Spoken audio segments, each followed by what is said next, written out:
ጤና ይስጥልኝ ተመልካቾቼ ዛሬ ይዤላችሁ የቀረብኩት በብርትኳን ጁስ የተዘጋጀ ምርጥ የጾም ኬክ ነው። እንደምትወዱት እርግጠኛ ነኝ። አሁን ወደ አሰራሩ እንሄዳለን።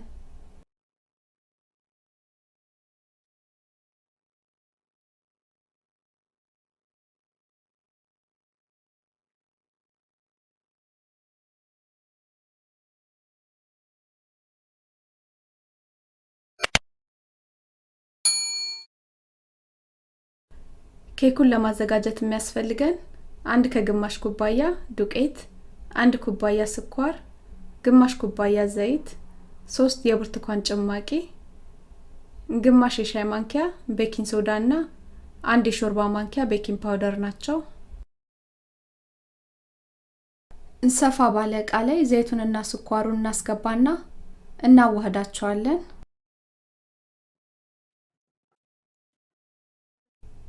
ከዛም ብርቱካኑን ፈቅፍቀን እናስገባና የብርቱካኑን ጭማቂ አድርገን ሙሉ ለሙሉ እስኪዋሃዱልን ድረስ ወይም ስኳሩ እስኪሟሟ ድረስ እናዋህዳቸዋለን።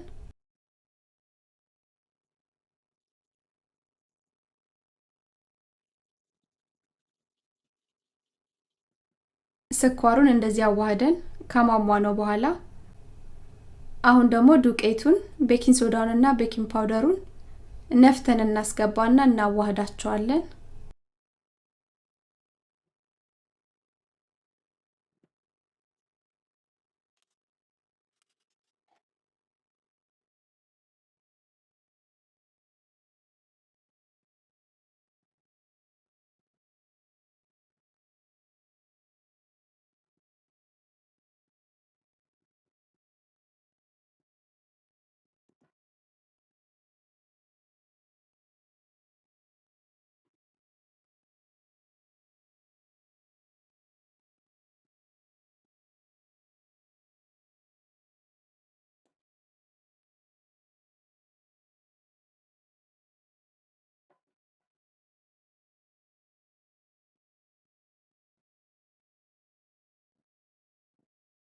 ዱቄቱን እንደዚህ በደንብ ካዋሃድነው በኋላ ሊጡን ወደ መንጋገርበት ዕቃ ላይ እናደርገዋለን።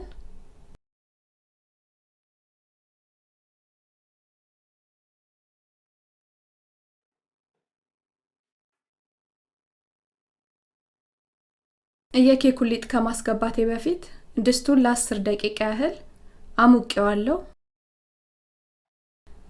ኬኩን በመናበስልበት ሰዓት እሳታችንን በጣም ዝቅ ማድረግ አለብን። ቀጥታ ድስቱ ላይ ስለሆነ ያስቀመጥኩት በጣም ዝቅ አድርገን ነው ማብሰል ያለብን።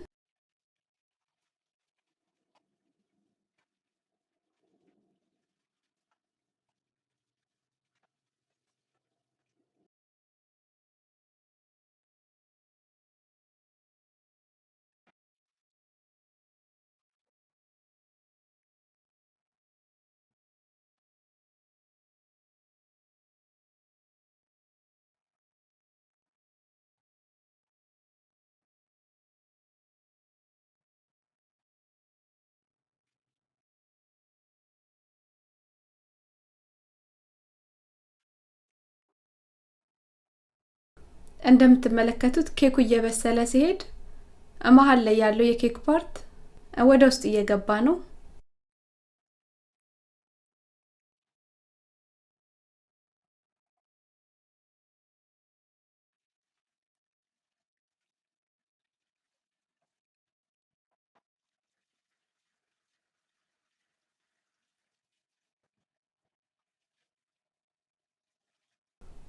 ኬኩ በ35 ደቂቃ ውስጥ ነው የበሰለው።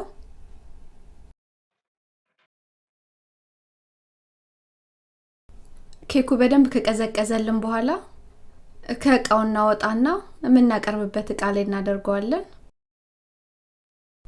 ለኬኩ ማሳመሪያ ብሉቤሪና ስትሮበሪን የተጠቀምኩት። ባለን ፍሩት ማሳመር እንችላለን።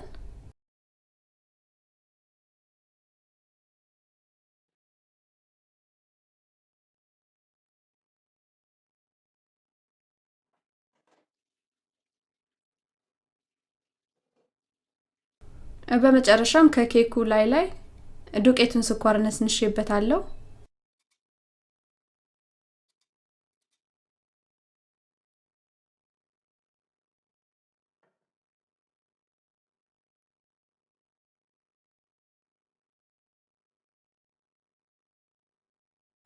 ኬኩ መሃል ላይ ጎርጎዳ አለ እንጂ በጣም አሪፍ ኬክ ነው የሆነው።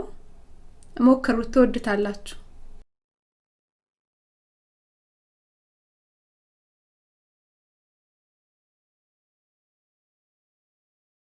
ይሄን ይመስላል በብርትኳን ጭማቂ የተዘጋጀ ምርጥ የጾም ኬክ። እንደወደዳችሁት እርግጠኛ ነኝ። አስተያየት፣ ጥያቄ ካላችሁ እቀበላለሁ። አመሰግናለሁ። ደህና ሁኑ።